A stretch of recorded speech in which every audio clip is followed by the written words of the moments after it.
thou art a ghost that hath come from the earth, or a phantom of night that hath no heart, or one that lieth dead in the desert, or a ghost unburied, or a demon, or a ghoul. Whatever thou be, until thou art removed, thou shalt find here no water to drink. Thou shalt not stretch forth thy hand to our own. Into our house enter thou not. Through our fence break through thou not. We are protected, though we may be frightened. Our life you may not steal, though we may be scared to death.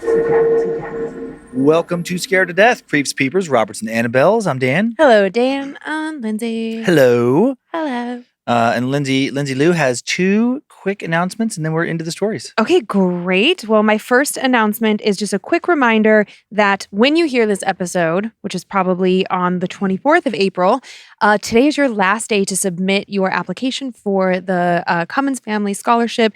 You can go to badmagicproductions.com, look for the banner. Applications are due today, April 24th at 3 p.m. Central Time. Look at your phone, figure out your time zones. I know time zones are they're a real struggle, okay? And what's the date again? 3 p.m. Central April Time? 24th. April 24th. So, all right. This comes out at midnight on the 23rd. So, eek. Get it in there.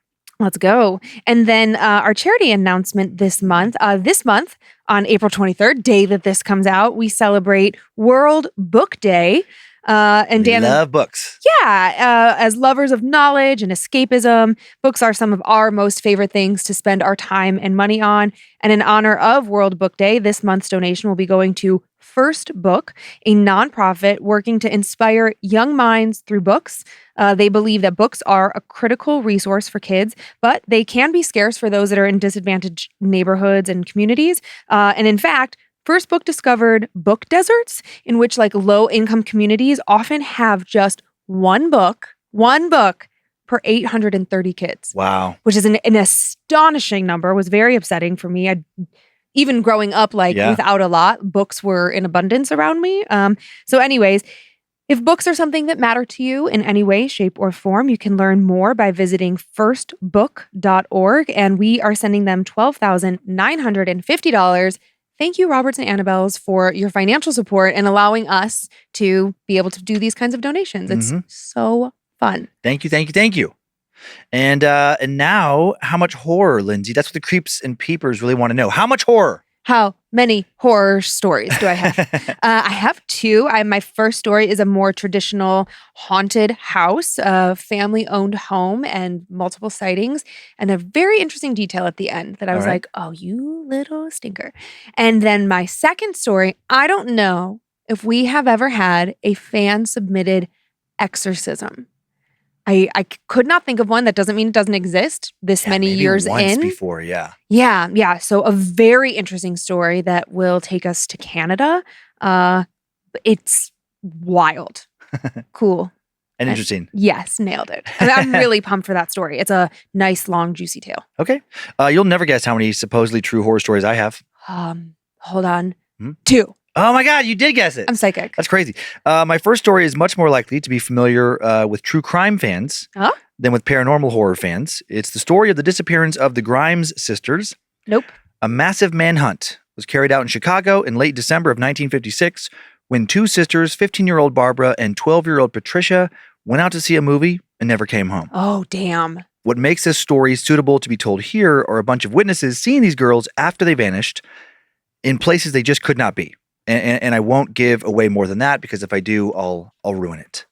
My second story takes us to Anderson, Carolina, where a ghost may have been caught on camera at the Anderson Municipal Business Center in 2009.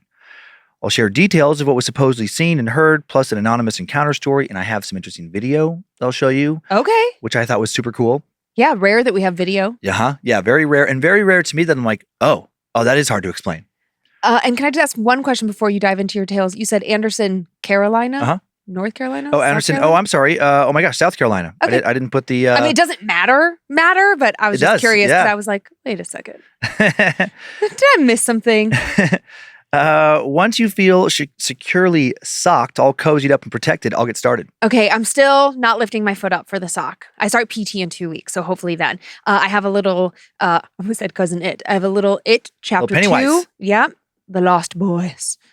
So we saw a great horror movie last night. Yeah, Late Night with the Devil is as good as advertised. Yeah, very different, really beautifully shot, very cinematic. Yeah, heavily stylized and just, very unique. And man, and there's this Lily, the girl who plays Lily, she is going to be doing a lot of movies, I feel like. She came out of nowhere and just killed it. Really talented actress. And I mean, the man, the myth, the legend, Stephen King said he couldn't take his eyes off of it. And I would agree. Yeah. Okay, here we go. This first story, a little bit of setup here before we really get into it. Okay, just making sure I had a little thing written in here. Okay, sure. It was December 28th, 1956. That sleepy, quiet time between Christmas and New Year's where nobody quite knows how to fill their days, at least if you don't have to go to work. It's the yearly chance to be lazy around the house, to marinate in holiday leftovers, catch up on books, and just in general, take it easy. But for Barbara Jean Grimes, all of this downtime for rest and relaxation was getting old. She was bored out of her mind. The 15-year-old desperately wanted to get out of the house. She lived with her mother, Loretta, who worked as a clerk for the Park Davis Company, a pharmaceutical manufacturer. She'd been divorced for about 11 years from Barbara's father, who had remarried, leaving Loretta to raise Barbara and her 6 siblings alone. Woo! Of all her siblings, Barbara had one she was closest to, her 12-year-old sister, Patricia Kathleen Grimes. They were inseparable. Both attentive students at the Thomas Kelly High School and St. Maurice's Catholic School, respectively. And with both girls wanting to get out of the house, they hatched a plan.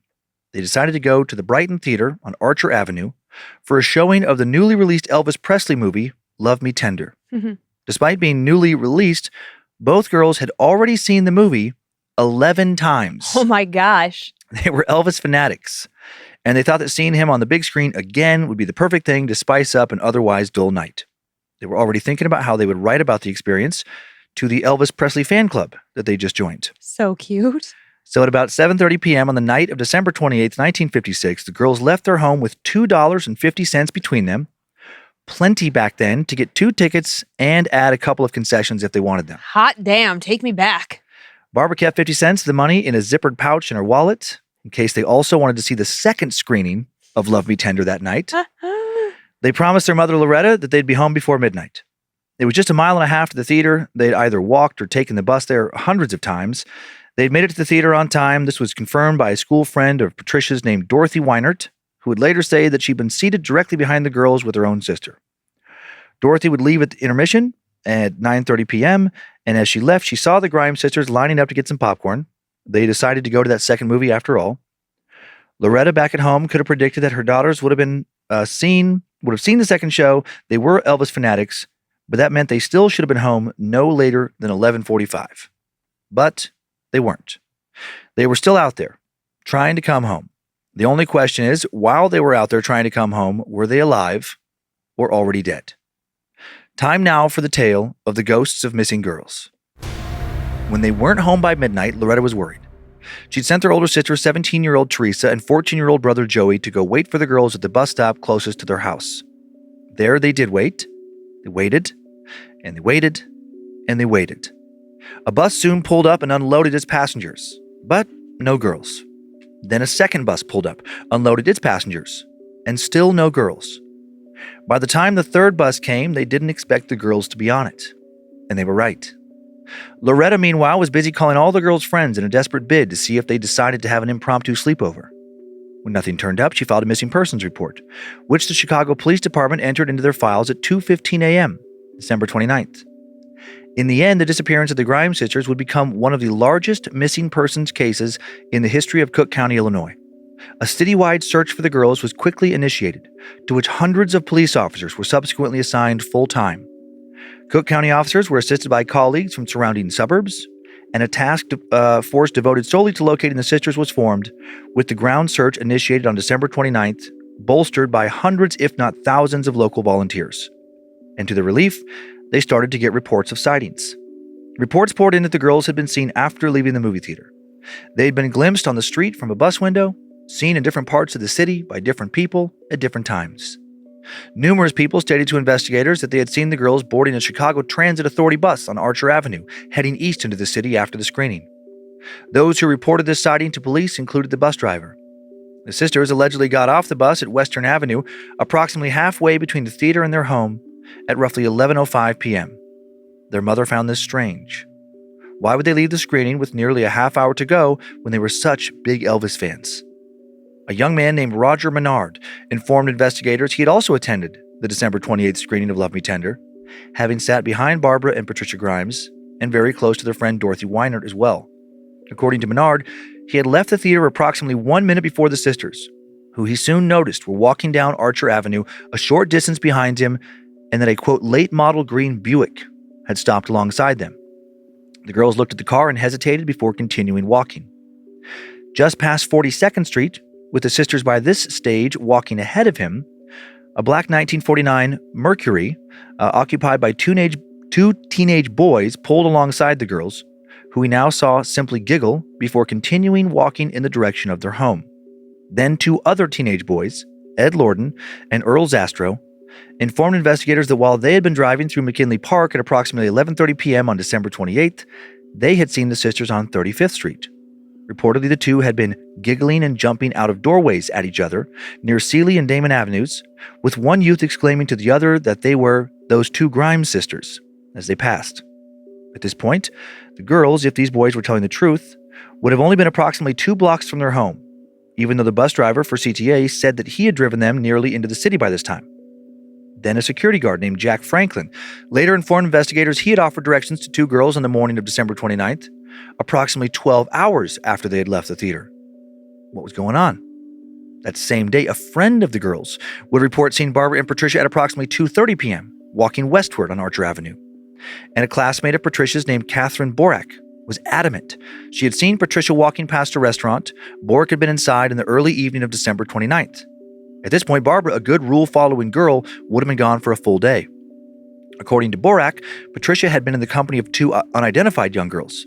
This sighting was followed by another 6 hours later, by a cashier at the Clark Theater in downtown Chicago who claimed she had seen both girls at 12:45 a.m. There was just one thing off about all of these tales. The missing persons investigation had already started in earnest.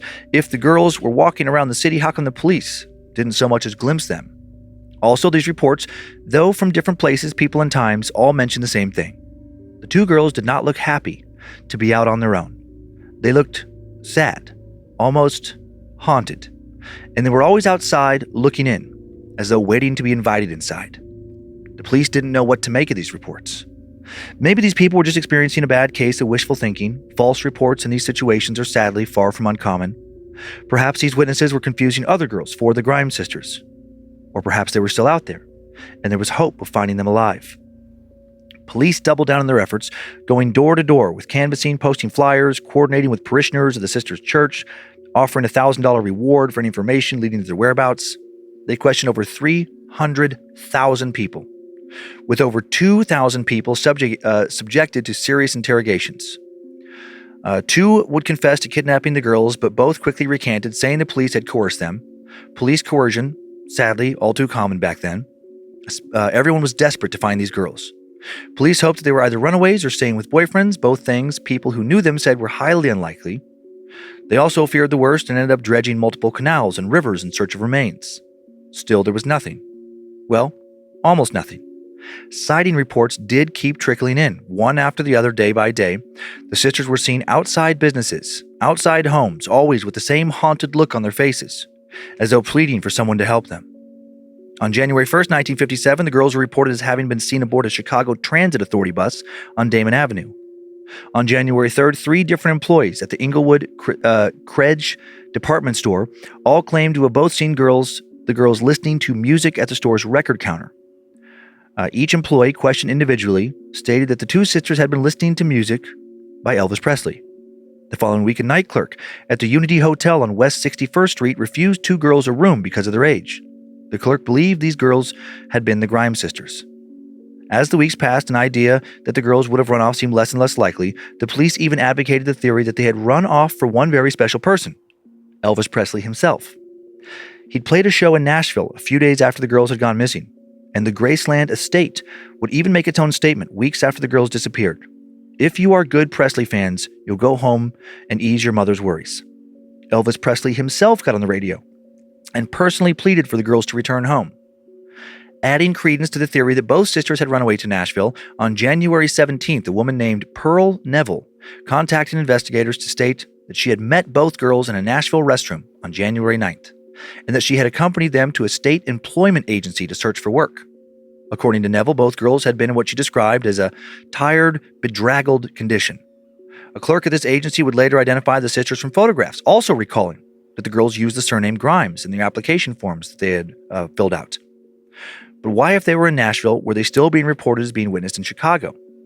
One person would have a strange conviction about what had happened.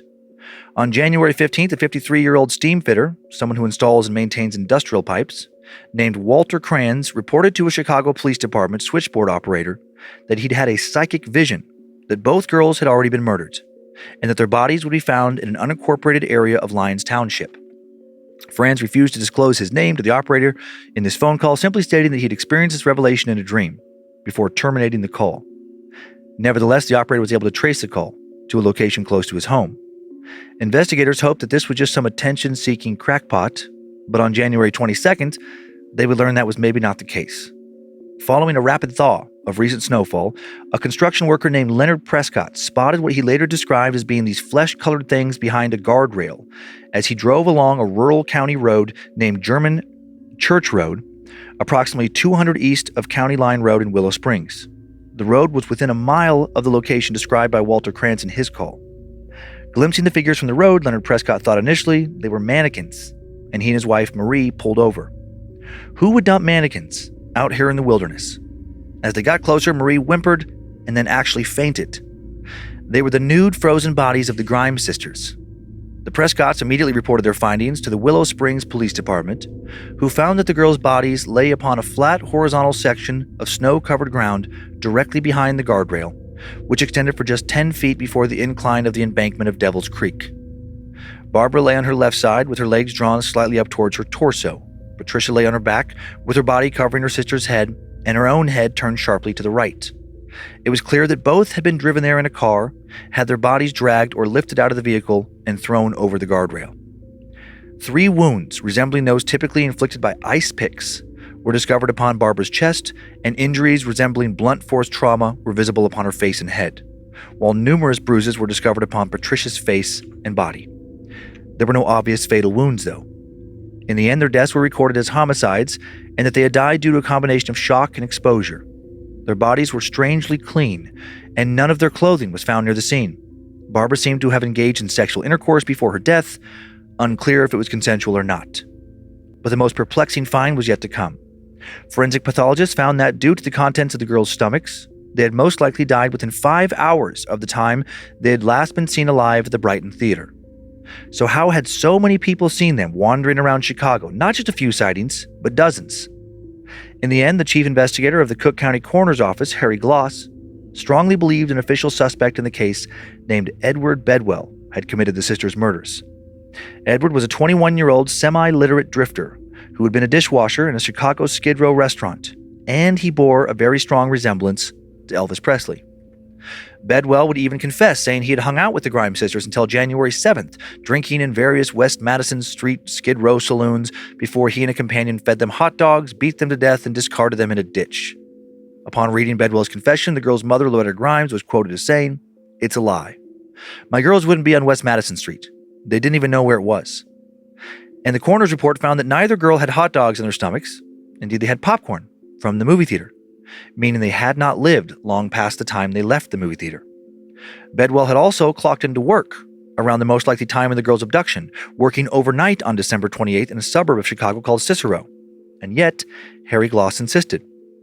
Was Chief Inspector Gloss saying that he suspected Bedwell because he wanted to vehemently deny that so many people were seeing ghostly apparitions of the girls long after they had died? Did he just want to pin it on someone? Gloss was ultimately fired in the middle of February of 1957 by Coroner Walter, adding yet another wrinkle to this strange case. Bedwell would recant his confession, saying he had again been coerced by police, and he was never charged. And there hasn't ever been a credible suspect since, nor any explanation of why so many people saw the Grimes sisters when they were supposedly dead. The case would be unofficially reopened in 2013 when a retired West Chicago police officer named Raymond Johnson began a personal investigation into the case. He believed the true perpetrator was a 23-year-old confessed child killer named Charles Leroy Melquist, who had been considered a suspect back in 1957 and then would be convicted of the September 1958 murder of a 15-year-old girl named Bonnie Leigh Scott. Unfortunately, he had died in 2010. Maybe in the future, some piece of evidence will show up to conclusively solve the case, to identify the real killer, what happened, and how long the girls lived. There are still some people alive who were alive back then, someone who could have seen something. But even if the murders are conclusively solved, it's unlikely we'll ever get an answer to the mysterious apparitions that seem to have plagued Chicago and also Nashville in the winter of 1956 and 1957. Could they all have been misidentifications, wishful thinking, or all part of some kind of mass terror-induced hallucination? Possibly, sure. But if even one of those apparitions was real, if even one of them was some imprint of the Grimes sisters left at a moment of ultimate terror, what possibilities does that open up? Were they still alive when those apparitions appeared, and somehow these apparitions appeared to draw viewers in, to call them in to help, or were they already dead? Were these apparitions the last wisps of their beings, one last fleeting plea for justice to somehow escape the harm that had already been done to them? Either way, we hope the Grimes sisters are now resting in peace, and maybe somewhere out there in the great beyond, they finally got to meet Elvis. Damn, that's so creepy. Mm-hmm. On so many levels. I mean, there's the true crime level. Yeah. Then there's like the parental level of like, my heart is just breaking for this mom. Yeah. I mean, this family, it's just awful.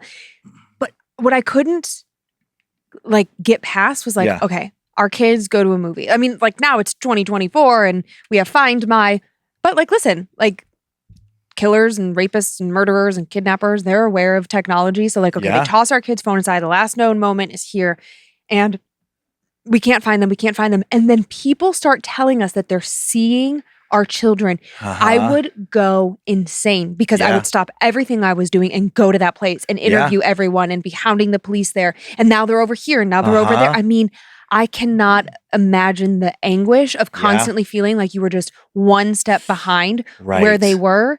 And I understand when they found the bodies and, estimating time of death and all of that. But I still think that in my brain, I would be thinking like, I don't know, do I trust that? Is that for sure it? Like, what if I could have gotten to Nashville sooner? Would I have saved my children? I mean, it is so upsetting on so many levels. And then on the paranormal side, like, what? I know. I'd never thought of that with false confessions before, like having a ghost involved. Because we've covered this a lot on Timesuck, and sadly, not only is there a lot of false witness statements. I meant to say, not only is there a lot of false witness statements when somebody goes missing, like when there's a big search for somebody, there's also a lot of weird false confessions. I never thought that was a big thing, but like whenever there's a big manhunt for somebody, it is crazy how many people will not only claim to have seen the person in a place they couldn't have been once they find out where the body is, but then the police will get people who just come in and say like, yeah, I did it, and clearly did not do it. They don't know anything about the case. It's like a weird attention-seeking kind of behavior, but I'm like, God, I never thought that would be a thing. I want to ask you a question, and I don't know if you'll know the answer to this, and then we can move on to the photos, but has that increased, that false confession syndrome, let's call it, has that increased the more that social media and the 24-hour news cycle has increased? I don't know. Because if it is attention-seeking, which most obviously it is, I mean, there's going to be elements of different kinds of mental illness playing a part in it, but just like people are so freaking obsessed with being famous. Which I know might sound comical coming from two podcasters, but like we don't want to be famous. We're not famous. That is not a desire for us. We just love telling stories. Yeah, it's a nice side effect. For me, I look at it as a practical thing where it's like, if we're known more, that means more people are enjoying the stories, which gives me more job security. Right. As opposed to like, look at me. Yeah. I don't want to, and I also don't want to be like, like I've run into fans, obviously places, but like, I love that. Nice. It is wonderful. And I love those beautiful moments, but I can't imagine being like, Brad Pitt and needing security all the time. And like, I love going to the market. I just want to go to stores. Yeah, so that level's insane. Yeah. So, but the more that social media promotes, like everyone has a voice, everyone should be famous, it's like, yikes. And so then when you have high profile cases, Yeah. it already is going to attract a certain I bet it, demographic. I bet it has kicked up, especially false witness things. That's different to me than a false confession, where it's like people want to they want to be an want to important be a part of it. part of the story, Yeah. feel important, and then maybe get interviewed on the news. So they do get fame, their 5 minutes of fame that way, or 50 minutes or whatever. And then, but that false confession thing, I think okay, what if you do that and then they do charge you?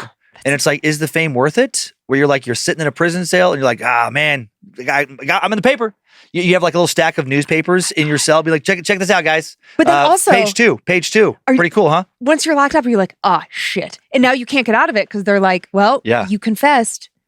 That would be a good thing to ask people who have done that, and then to see how many fan letters or correspondences they get. Oh my God. Well, now I have a fan base or people to talk to. Yeah.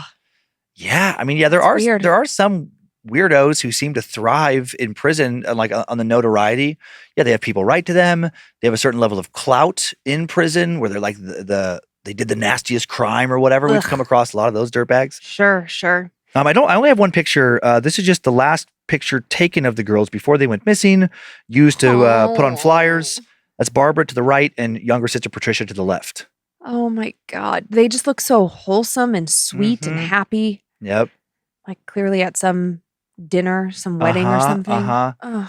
Yeah, crazy. Now, is this the one with the video or is it the second story that has video? No, the second story has very interesting video.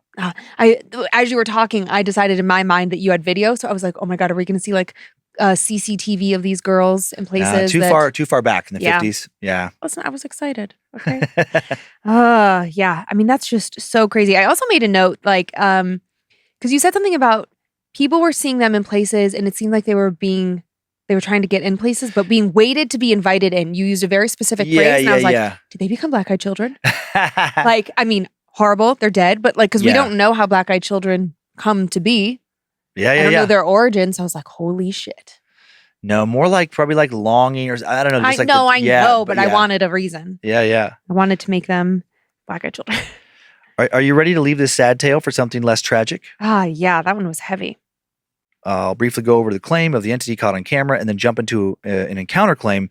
And then at the end, we will have that video. Okay. The Anderson Municipal Business Center, located in the small 30,000-ish person upstate city of Anderson, South Carolina, went viral in 2009 for reports of a haunting. The building was fairly new at the time, but the land the building sat on was once part of a large estate called Echo Hall, which belonged to a prominent judge and former mayor, J.P. Reed. In June of 2009, security cameras inside a credit union in the corner of the building captured what some interpret to be a ghost. It is interesting, I will say that. At the very least, I'll share footage at the end of the story again. Workers have also claimed that they have heard things like doors slamming on their own. Local news crew and paranormal investigators visited the office, conducted tests with the flashlight and car headlights to see if an earthly source could be discovered to have caused the sighting of some supposed apparition, like a light flicker on camera or something. They were not able to provide a satisfactory explanation, not able to recreate anything even close to what we're going to see. And one of the paranormal team's recorders picked up the distinct sound of footsteps long after everyone had left for the evening.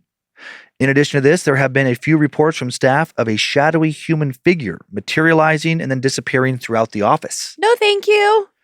The following story comes from one former staff member who had a pretty brief but very terrifying encounter with this shadowy entity. Time now for the tale of terror in the stairwell. It had been one of the most exhausting work days I had ever experienced. I'd gotten to work early around 6:30 a.m. and had been working nonstop all day. It was tax season, which meant I had a mountain of paperwork on my desk that seemed to be growing each day. Normally, I liked my job because it was straightforward and I could take my mind off of work as soon as I left the office. But at this time of year, I had to stay late to prepare reports. I didn't like being in the building late at night. It gave me the creeps. It always did, starting with the very first day I was in it. This day, like most days, I was alone in my office, which was hardly bigger than a closet. I had both the overhead light and my desk lamp on, but I still couldn't stop thinking about how I was surrounded by such a massive dark building. We did have security guards, which I was thankful for, but it didn't make me any less nervous. The sun had fully set by 8 o'clock. My manager had left an hour earlier, had urged me to go home too, but I wanted to stay. No, I needed to stay. I just had so much work to get done. I hoped that if I made one big last push, I'd be able to finish by 5 p.m. the next day, which was Friday, and then I would get to go home and actually enjoy my weekend. I should have just worked that weekend. My decision to stay that night would turn out to be a regrettable one. When I finally finished, I turned off my computer and rubbed my tired eyes, leaning back in my chair. My sigh of relief abruptly cut off when I heard footsteps outside my door. Who was out there? I thought I was the only one in the building, or at least in my section of the building. Security always sat in their office and watched the monitors. They rarely did walkthroughs unless there was an issue to check out. I started to panic, but then relief flooded through me when a perfectly reasonable explanation entered my mind. The custodians. It must be the custodians. I knew they came in at 7 and had been told they didn't normally make it to our section of the office until around 9. It was a little after 9, so it would make sense that they were near now. Relaxing a bit, I packed up all my things and made sure I would be ready to walk to my car as quickly as I could. Despite feeling like I'd solved the mystery of what I'd heard, I was still a little apprehensive walking through the dark building. Like I said before, the building at night always gave me the creeps. Slowly, I opened the office door and peeked out into the dark hallway. And now I felt scared again. I really didn't want to, but in order to get home, I had to walk through a darkened section of the building. Gathering my courage, I turned off my office light, shut the door, briefly plunging myself into what felt like total darkness. My heart leapt into my throat, and I immediately began power walking. And soon, I'd activated the motion sensor, the light above me illuminating a little section of the hallway. I twisted around, looked at the darkened hallway behind me, and it felt like something was back there. I turned back around, walked as fast as I could, practically jogging my way to the stairs. No way I was going to wait on an elevator for 2 flights. Not with how I felt. The short hallway felt torturously long, and as I walked, I swore I started to hear footsteps behind me. My head whipped around, but I saw nothing. Definitely no custodians. And now the footsteps had stopped. I was shaking with fear by this point, and now I started running. I was just about 10 steps away from the door leading to the stairs when I heard it again, footsteps. Soft footsteps dampened by the carpet approaching from behind me. And I looked back again, and again I saw nothing but the half-illuminated hallway, the light casting an eerie glow on the empty office. Fortunately, I'd made it. I pushed open the door to the stairwell, waiting for the motion-activated light to turn on inside, but it didn't. Then I remembered that earlier that day someone had mentioned it was out. The custodial staff apparently had not replaced the bulb yet. Where were they? I still hadn't seen a trace of them. Well, I still needed to get out of the building. With the moonlight from a small overhead window guiding my way, I walked down the stairs with one hand on the railing. I needed to be extra careful because my phone was dead, and the last thing I needed was to fall and break my leg and have to wait for someone to find me. I had just finished making it halfway down when I froze on a landing, fear chilling me to the bone. The door above me clicked and softly swung open, like someone was trying not to get caught sneaking into the stairwell. I wasn't crazy. Someone was following me. A second later, I heard the sound of someone walking towards me. Swallowing nervously, I turned my head and gasped at what I saw. The noise stopped, and now I witnessed the shadow of a man, darker than the already dark stairwell. It was nothing more than an outline, an image, but I felt an air of menace. For a moment, it felt like we were having a standoff. What I was seeing didn't make any sense, but now I was sure that this thing had been following me. It had been waiting for me outside my office. I was afraid to move, but knew I had to do something. Go, get out! In my panic, I dropped the folders I was carrying, keeping only my purse and my car key in my hand, and ran as fast as I could the rest of the way down the stairs. I heard that shadow, that evil thing chasing after me, its pounding footsteps now, close behind. I heard no voice, no heavy breathing, felt no hands reach out to grab me, but still it chased me. Thankfully, soon the end was in sight. I reached the door to what led to the main lobby where the security were. I pushed open the door with all my strength, the momentum sending me flying out into the lobby. I dared to look behind me and saw nothing, heard nothing. The chase was over. I had won. But I could still feel the shadow's presence. As odd as it sounds, I knew it was just behind the door to the stairs, and if I went back to get my papers, something bad would happen. A vision of me falling down the stairs, being pushed down the stairs, entered my mind. And then, hey, are you okay? I about jumped out of my skin. I didn't even see the security guard standing no more than 10 feet away. Yes, I lied. Sorry, I just got a little scared of the dark, I guess. Oh, he said, putting together what he thought was going on in his mind. The light, right? Got the call this morning. I guess they forgot. I'll make sure they'll replace it in the morning. I'll have them do it now, or I would have them do it now, but I think John called in sick and he was the only guy scheduled to come in tonight. So there's no custodian here tonight? No. Why? You hear or see something? No, I lied. There was no point in getting into it. Also, the longer we talked, the longer it would have taken me to get out of the building and just get home. Have a good night, I said nervously. And then I took off before he possibly decided to walk into the stairwell where he would see my files and want to talk to me some more. I wasted no time speed walking to my car and locking myself in. I tried to think about what happened on my way home, but the terror was too fresh. I thought about all the people who had jokingly mentioned that the building was haunted. Maybe it wasn't a joke. What happened that day was thankfully my only encounter with that shadowy entity. I have no idea what it was, and honestly, I don't want to know. I just hope I never see it again. If I do, it will not be in the stairwell because I have taken the elevator ever since. Damn. That's terrifying. A stairwell would be a nasty spot to be chased. Oh, yeah. It's so easy to fall and get hurt. Just like in your... Listen, I can barely walk up and down stairs without, kind of stumbling a little bit. I always need a railing. Like, I am just an accident-prone kind of, klutzy human. So racing down the stairs, no bueno. And I'd be afraid that sometimes this happens in like hotels. Usually, obviously there's a bottom exit where you can get out. Oh, but sometimes you can't. But I'd be afraid like you're racing down, you hear something chasing you, and then that door at the bottom is locked. Yeah. That's why you have to like suddenly decide to like run out into like second floor. Don't wait till the last one. Yeah, but then if you're just running into a different part of a dark building, that could be scary too. I don't know, but maybe you're running into a lobby full of people. I have 2 pictures and then this video. Oh boy. Okay. So the first picture, I just thought these pictures were funny. This is not the type of building you would expect to be haunted. It's not that old. It's just this municipal business center. It's built by the city government. Right. It's just like a very plain stucco. Yep, just a government building. Yeah, like just stucco, beige, blah. Part of the building is the police department. Here, this next photo. It looks like the Department of Caffeinated Beverages. Oh, yeah, that'll be. This. It's just like, okay. That looks like a hotel. That looks like a Red Roof Inn or something. Just like a really simple, very basic, simple building. Clean, but nothing special. Okay, now here is that video just on loop. Shit. Okay. So it's 2 little sections. You'll see an arrow. Okay. This is, okay, look at that chair. Okay. Look at that thing that seems to walk over and sit in the chair. Holy shit. Oh my God. Isn't that crazy? Oh my God. Okay, where in the building is this? There's a credit union in like a little corner of the building. Okay, I would say it looks like a little lobby with like a... Okay, so what we're looking at, for those of you who can't stop and go to our socials to see this video, what we're looking at looks like a very small, like... when you walk into a doctor's office, it has a very tiny waiting room, and there's like the glass partition, and behind the partition is the secretary, whomever's checking you in, and then there's one chair, and it's like a very benign, like basic waiting room chair, and there's a plant in this room. It's a very small, like a bedroom size, a very small lobby.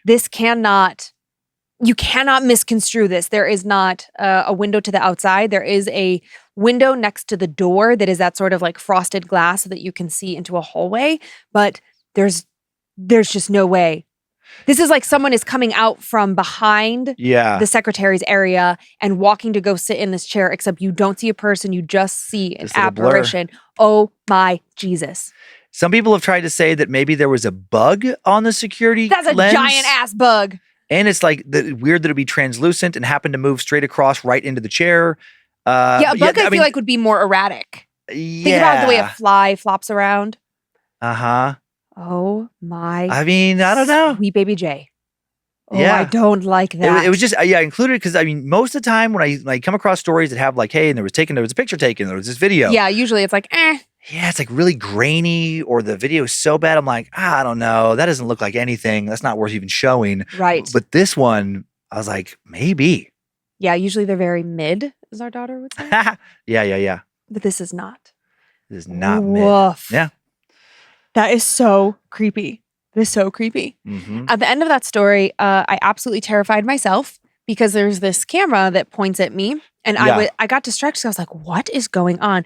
Well, it is reflecting this image, which is pentagram. Oh, yeah. Or pentagram-esque. And all I could see in the camera, I was like, oh my God, there's a pentagram in the camera. I'm being haunted right now. No, absolutely not. That is so creepy. Mm-hmm.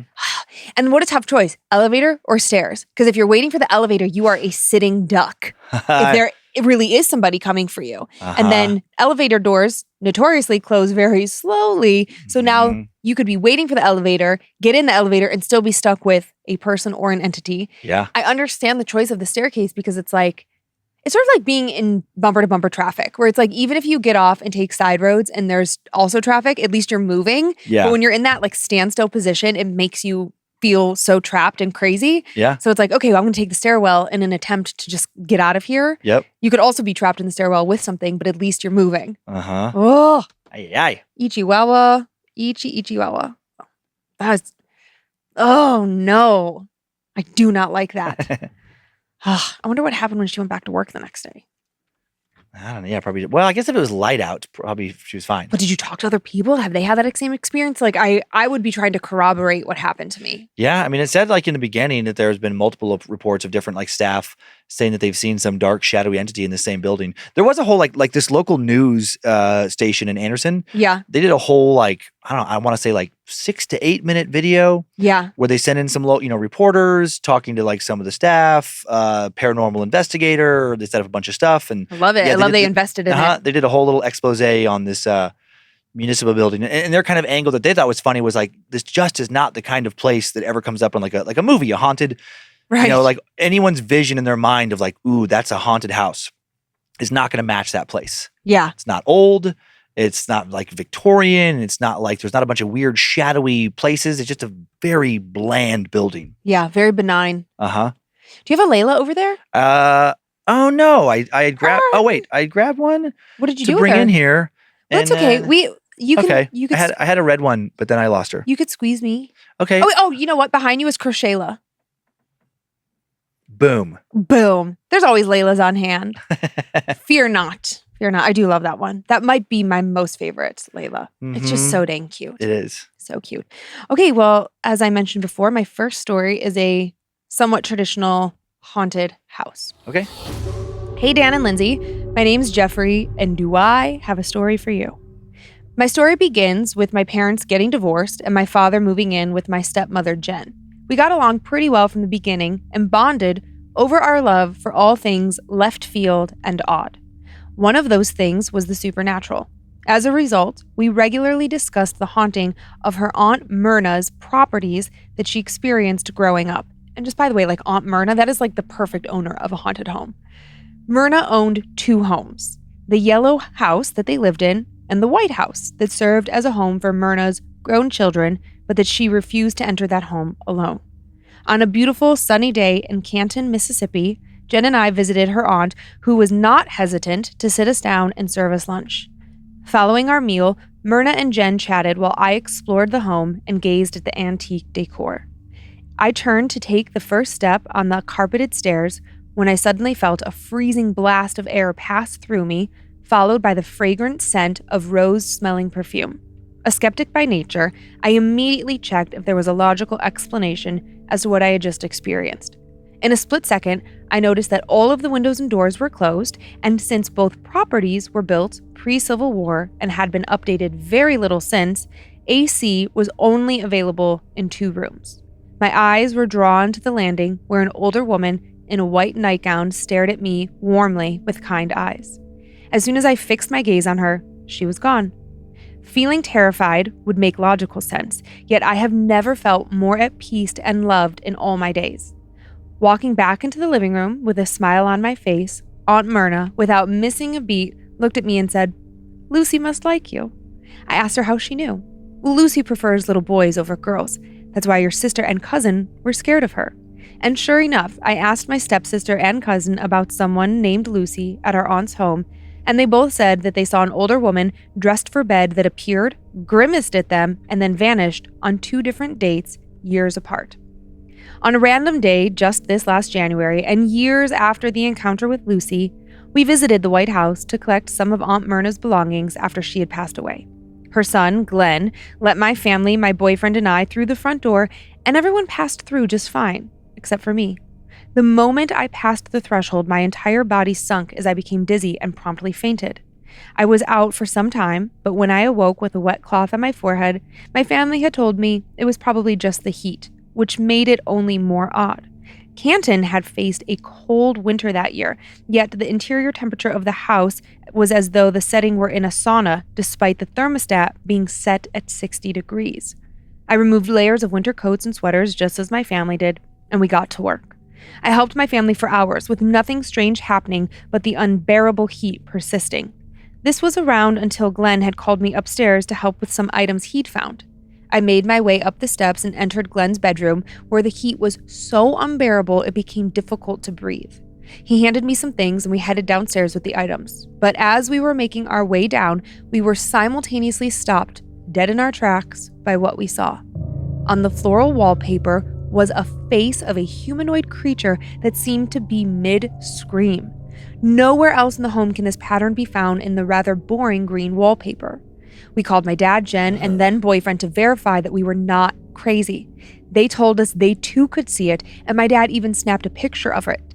However, that picture my dad captured on his iPhone grew darker and darker by the hour, and by the end of the day, it was only a black screen. As the day progressed, we realized that this project was going to take multiple days and decided to spend the night at the home. Little did I know, this would be the night from hell. As my sister, boyfriend, and I said goodnight to everyone and got ready for bed, I couldn't shake the feeling that something was off, as the heat had only intensified as the night grew darker. All that aside, my boyfriend and I were tired. We tucked ourselves into bed and quickly fell asleep. It seemed like it had only been a second after falling asleep when we both awoke at 3 a.m.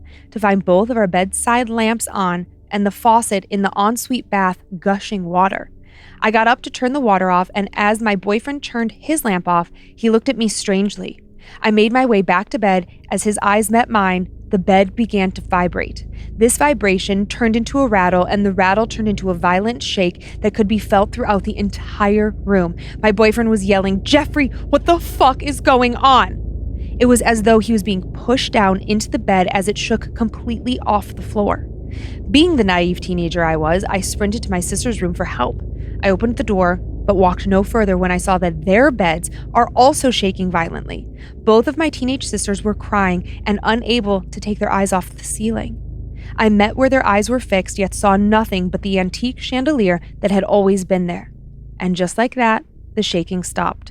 The silence that followed did not last long, however. Not a second later, the chandelier fell from the ceiling, shattering on the floor.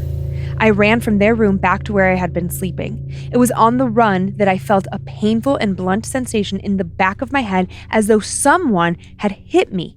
As I returned, my boyfriend gasped, "Oh my God, you're bleeding badly." I felt the warm liquid streaming down my back and noticed that I had bled halfway down the hall. I woke up my parents and told them I needed a ride to the hospital, that I had fallen in the shower.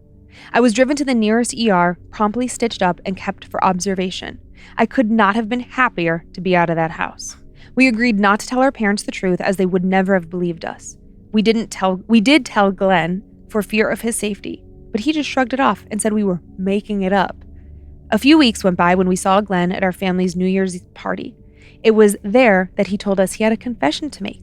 He told us in detail about dabbling in black magic, and even more lucidly, he described a ritual he had performed to summon a demon named Alistair to target the neighborhood punks who had defaced Aunt Myrna, his mother's, tombstone. Since then, none of us have been back to the house, and I don't plan on returning in this lifetime. One of the creepiest detail, I mean, the blood is but like something like truly attacking you. Is terrifying. But the face in the wallpaper.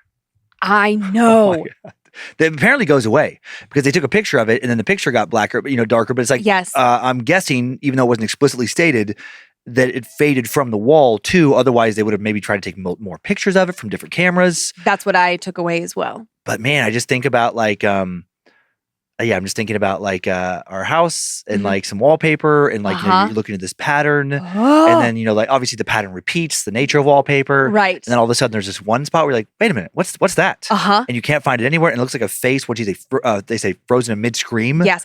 Yeah.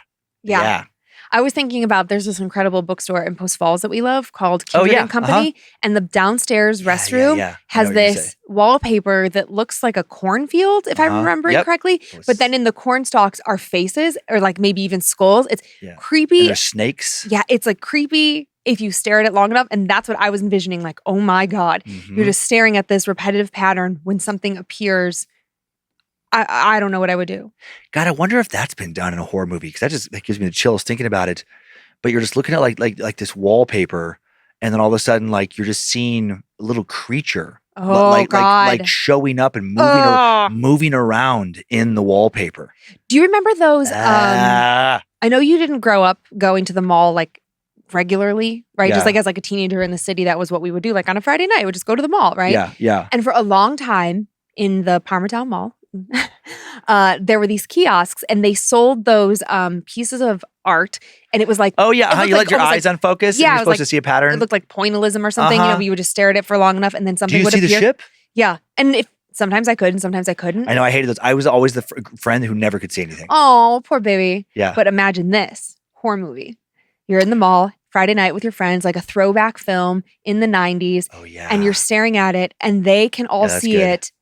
But what you see, you're the only one who can see. They all see a ship. You see a demon face. And then that face starts showing up in like every piece of like, let's pretend your parents are art collectors or your mom works as a museum curator and sometimes brings her work home with her. And now every framed piece of art, it's there. Like, ugh. Yeah. That could be.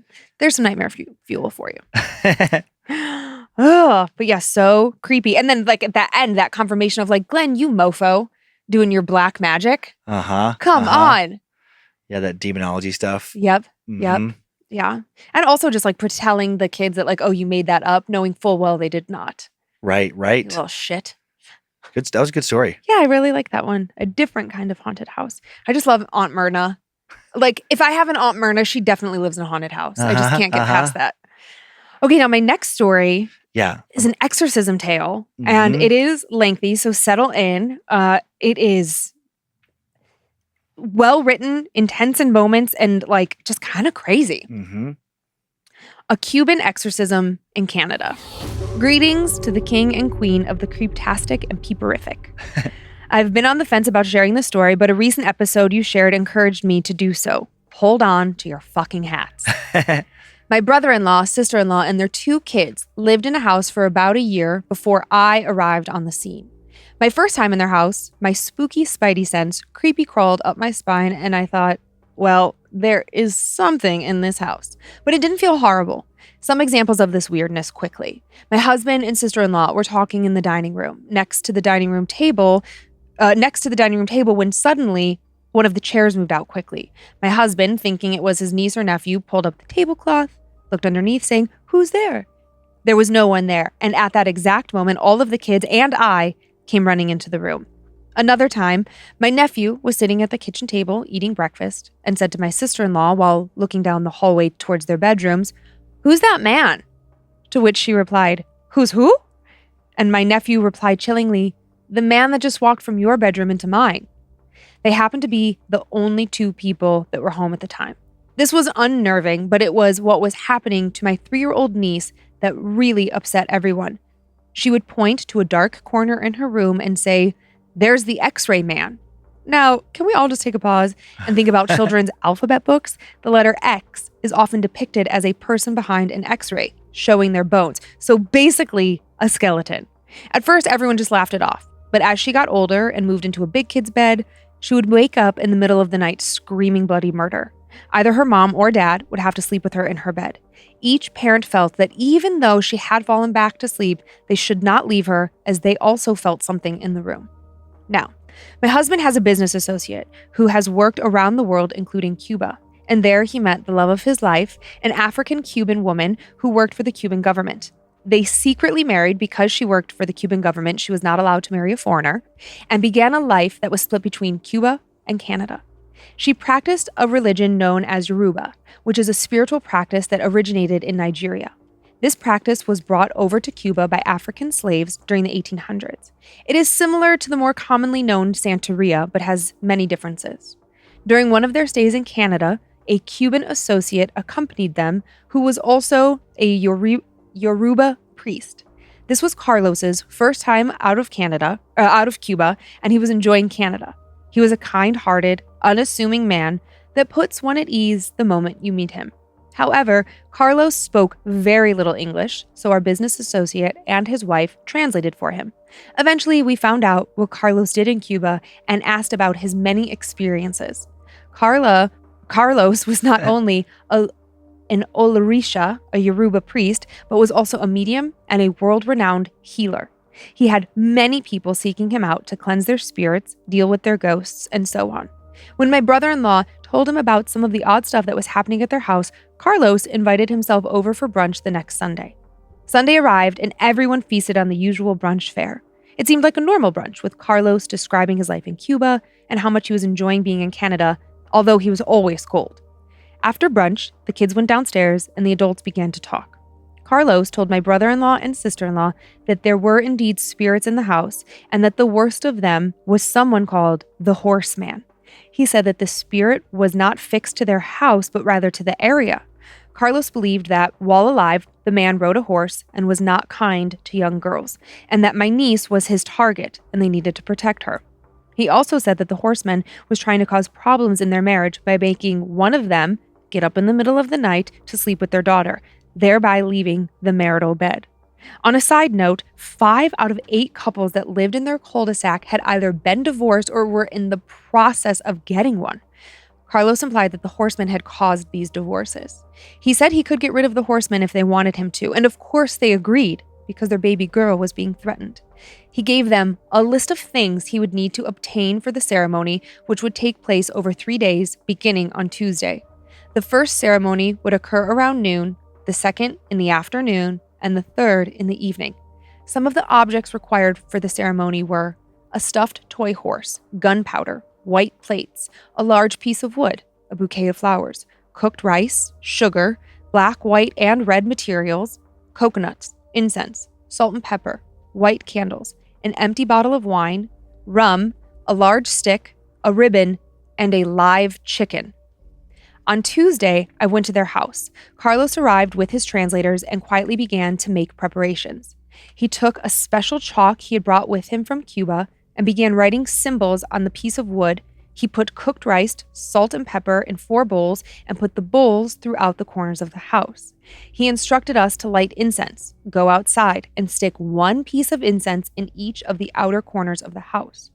Carlos began reciting Yoruba prayers. From what I understood, the wood with the symbols was for an altar. The bowls of rice were offerings to the good spirits, and the incense was to protect the home. He split open the stuffed toy horse, pulled out the stuffing, and put an herb packet inside. This was an effigy of the horseman. Carlos then took 1 bouquet of flowers, the wood with the symbols, and built an altar outside to honor the protector spirits of the home. He called all of us outside and put a white chalk cross on all of our foreheads and began chanting in Yoruba while hitting the ground rhythmically with a large stick.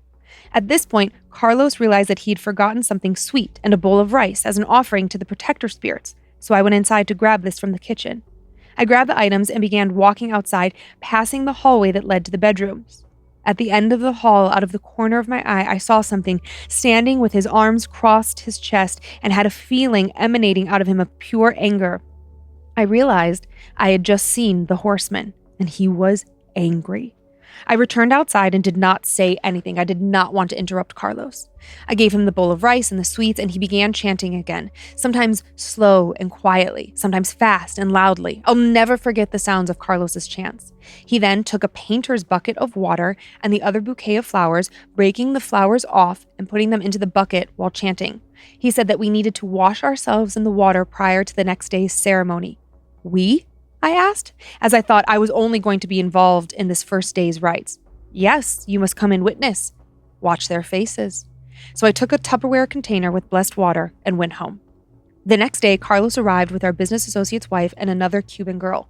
They both practiced Yoruba, so they were there to help with the ceremony and also translate for Carlos.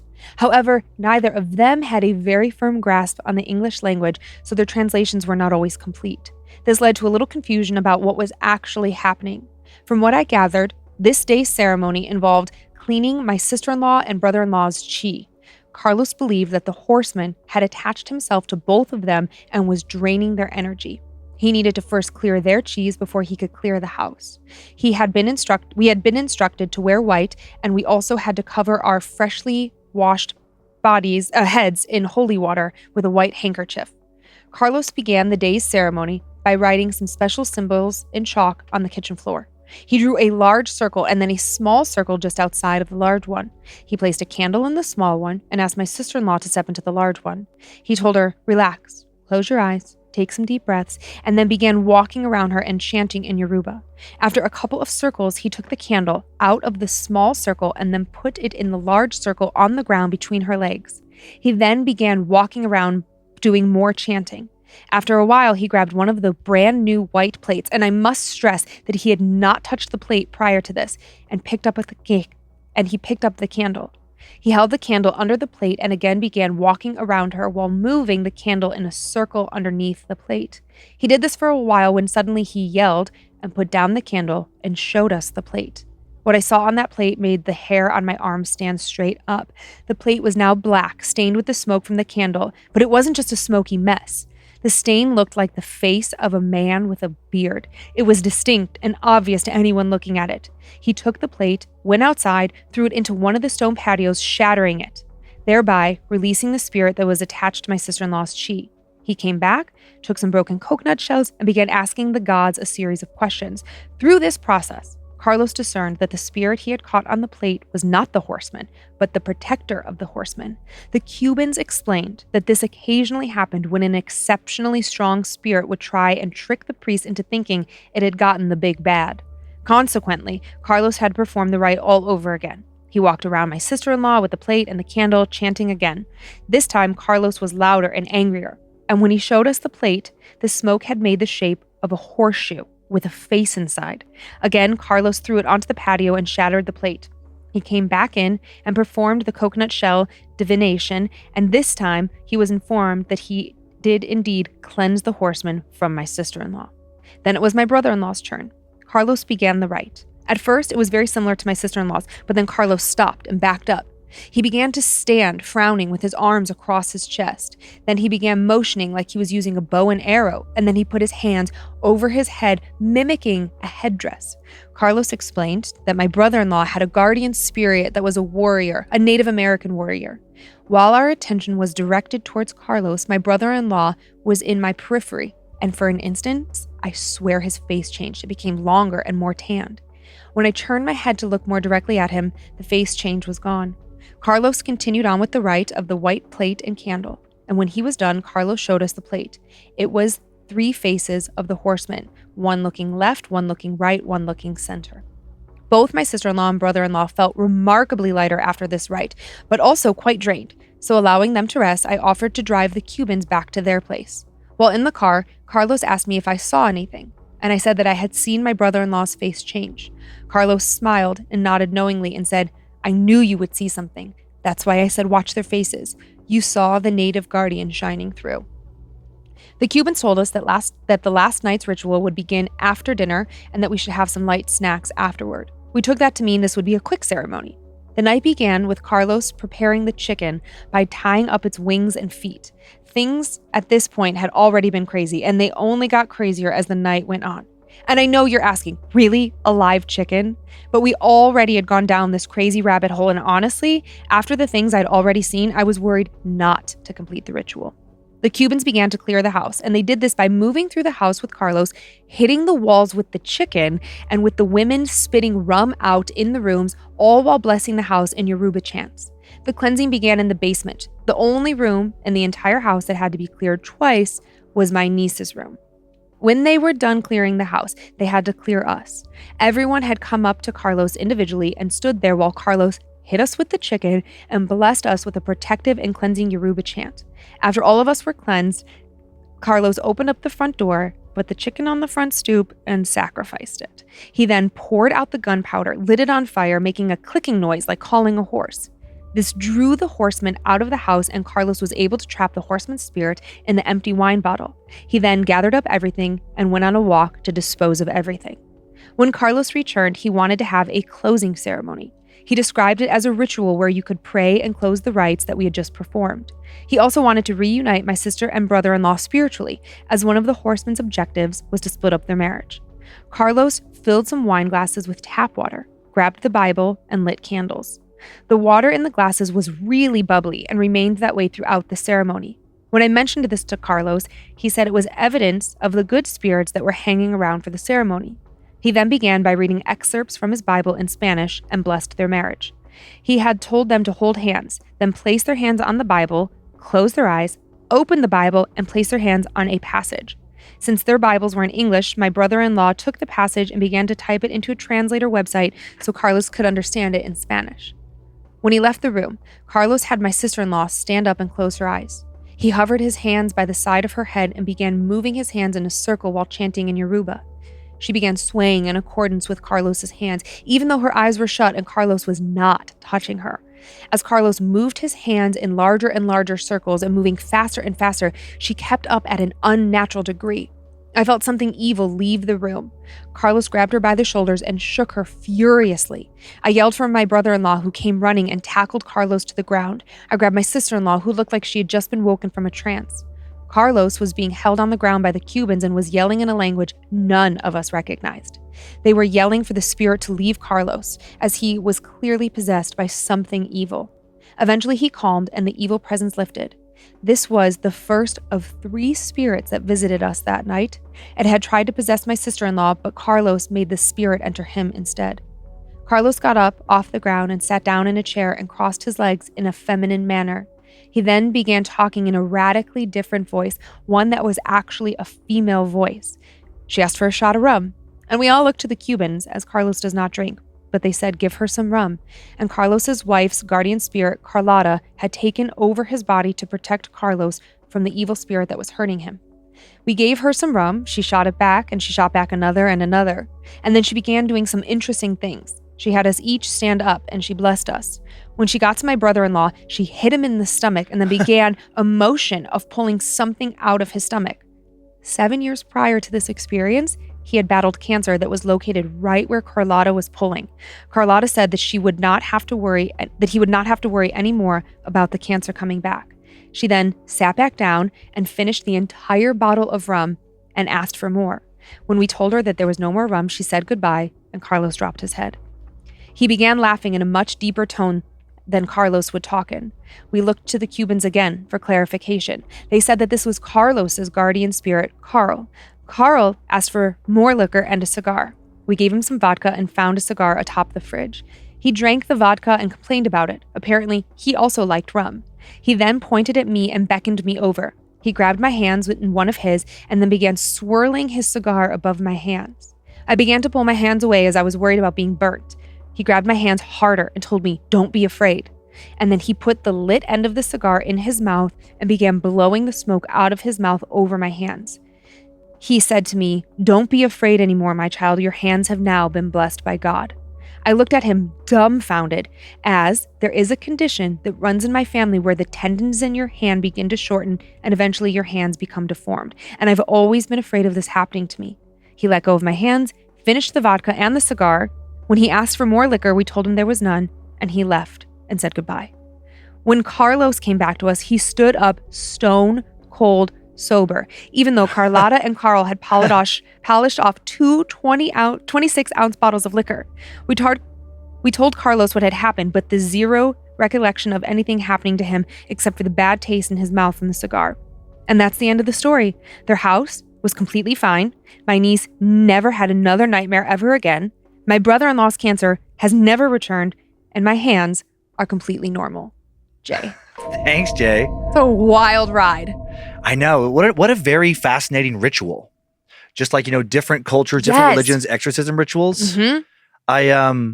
That Yoruba thing. It's been so long now. I can't remember all the details, but I have studied that before. Yes. It was this, I want to say it's called the Matamoros cult or the Matamoros killings. And I did a live Timesuck about it like early on. That's where it sounds familiar from. Yes. Yeah. And it was this Adolfo Costanzo maybe or something. But like the type of rituals, like the chicken and stuff, like they would do like these sacrifices and tributes. Sure.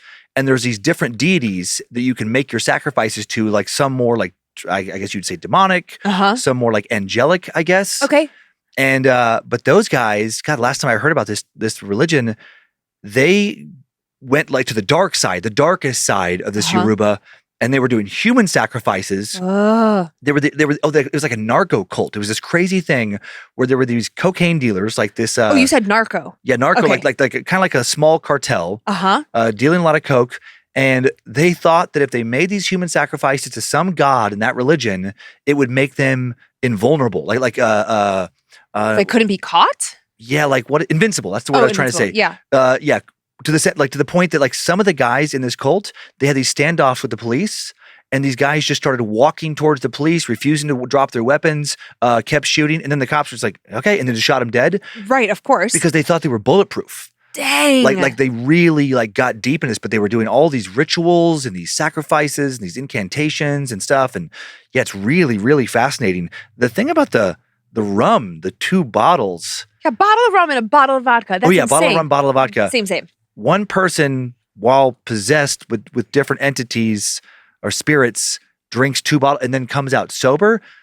That would be so hard to write off as not having some paranormal element. I'm like, because that's not possible. It's not possible. Yeah. I would love to be possessed by like something that gets to eat everything and I get to taste it, but then I feel 0 effects of the calories. Yeah, I want to be possessed by Mickey Mantle. And then I could just have like a legendary tolerance of alcohol, just go out and eat steaks and stuff, still be super athletic. Yeah. Sounds great. Man, that was very gripping. That was a really fascinating tale. Yeah, it was really, really great. And it was quite long. And so there was a detail that I did cut out just to kind of keep engagement in it. But the person who sent in the story tells this other detail about that when she was driving the Cubans home from the second day, she asks Carlos, and names were changed here. So that's why I think Carlos, Carlotta, like all the names are very similar. Yeah. What do you see when you see me? And he began talking about like her knee, like some problem with her leg or something. And he, had never known her before. And so she had like tendonitis or something in her knee. Yeah.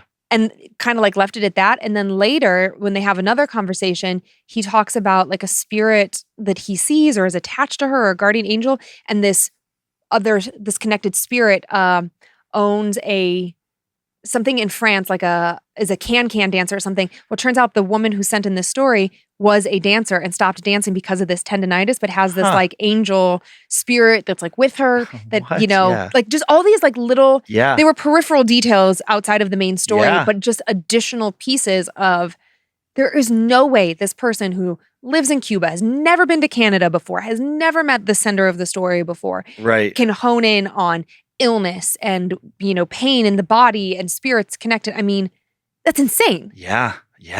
And it did make me think of the movie that we saw last night. Because the A Night with the Devil. Late Night with the Devil. That guy that goes by one name. That was like the medium. Well, there's that guy, but also as you were sharing your notes from this story, there was a group of, I don't want to give too much away, but there's a group of people living in a home practicing. Oh, yes. They were practicing some type of like, not Yoruba, but like a dark Santeria, voodoo. Yeah. And you said a name of like some guy, and I was like, oh, Adolfo. Wait. Yeah, I think they like referenced him in that movie. There's like a weird, oddly enough, the movie we saw last night has a lot of connection.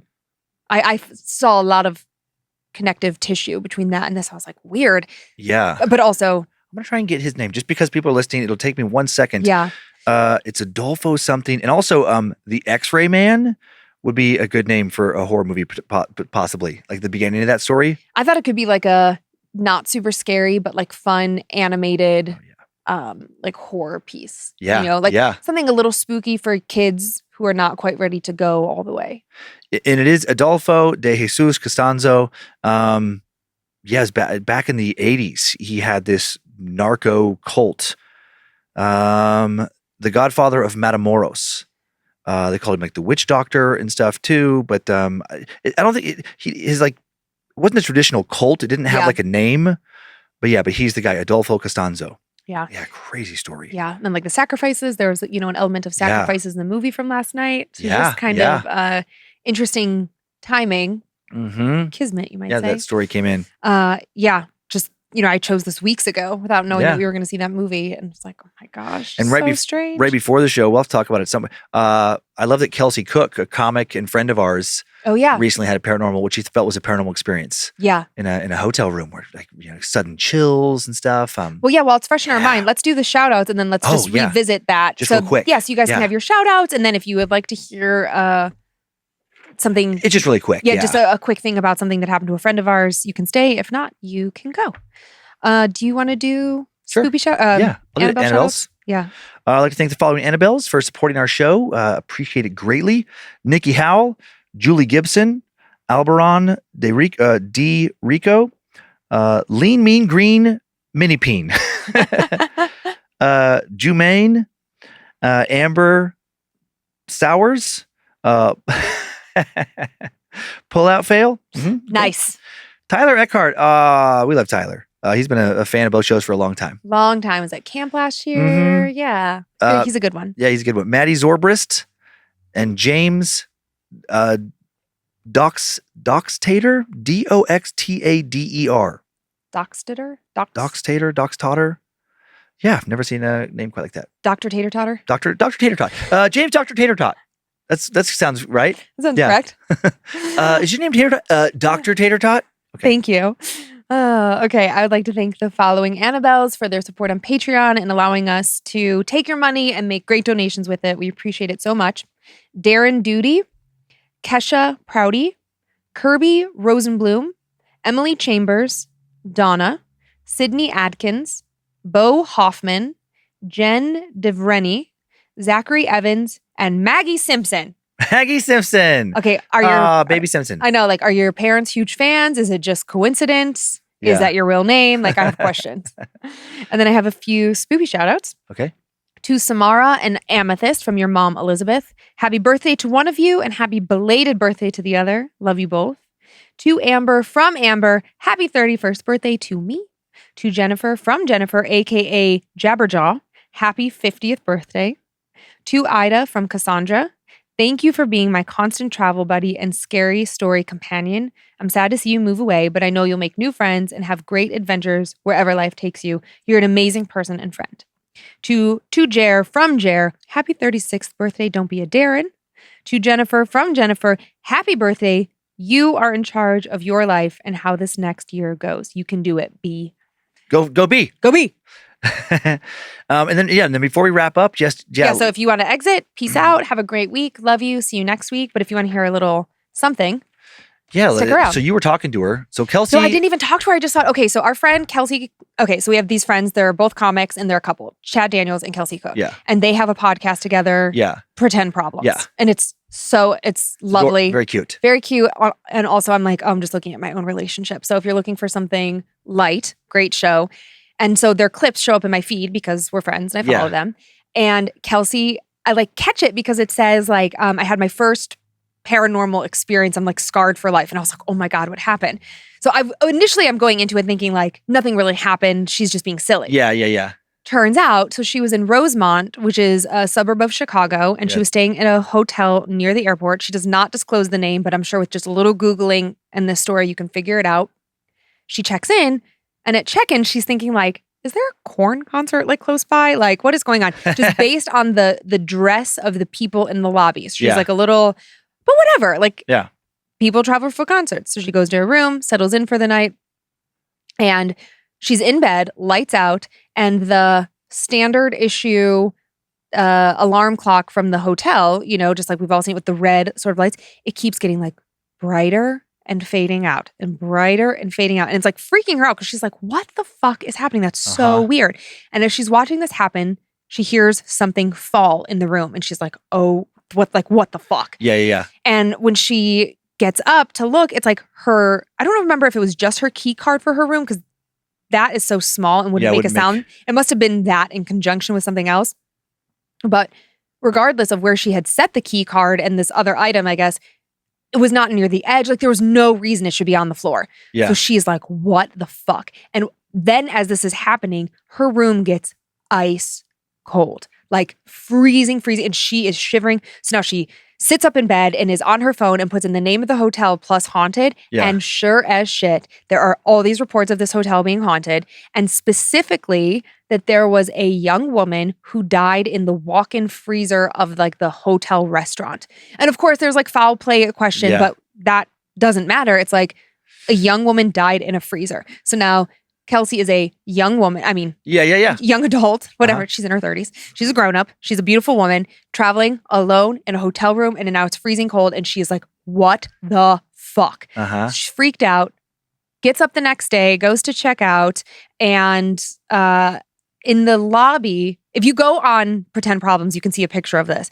In the lobby is a sign for like a paranormal investigation meetup team. And it's like, there's like signs about like go down this hallway, like meet over here. And so she says in her mind, it all makes sense that like absolutely not just an internet rumor, like this is a place people go to investigate. Wow. Yeah. And then she says something like, it all makes sense how everyone like looked like they were going to a Corn concert. Yeah, it's like the paranormal look. Yeah. It's like, I'm sure they've got like all this gear and she could not get out of there fast enough. Yeah. But she said she's ruined. I love little stories like that.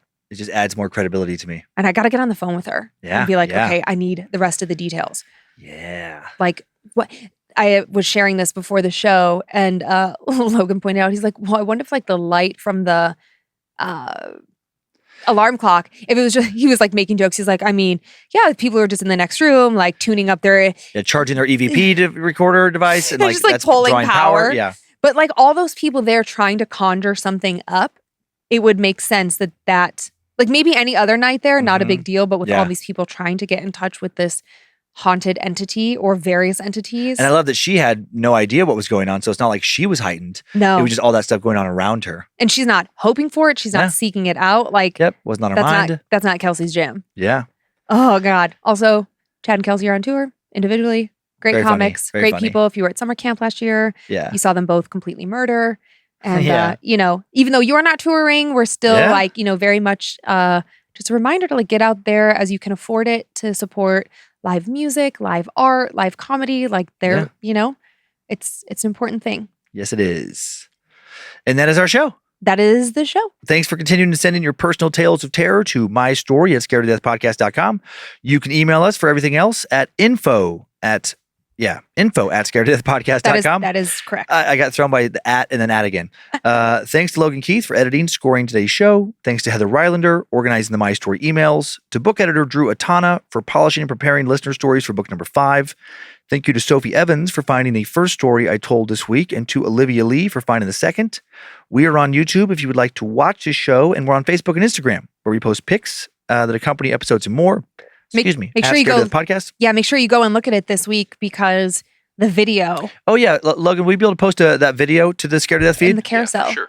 Yeah, let's do that. That'd be great. Might be. I'll probably do the pictures in one post, and then I might do a second post for the video. We can talk about it, but yes, it'll be up. Okay, cool. It'll be up, so check it out. It is so weird. We have a private Facebook group, Creeps and Peepers, full of horror lovers. Maybe they're talking about Late Night with the Devil in there. Big thanks to the All Seeing Eyes, the Creeps and Peepers moderators, who continue to be fantastic. And enjoy your nightmares, Creeps and Peepers. Hope you were scared to death. Bye. If spirits threaten me in this place, fight water by water and fire by fire. Banish their souls into nothingness and remove their powers until the last trace. Let these evil beings flee through time and space. Evil may pass through, but hath no home here within, scared to death.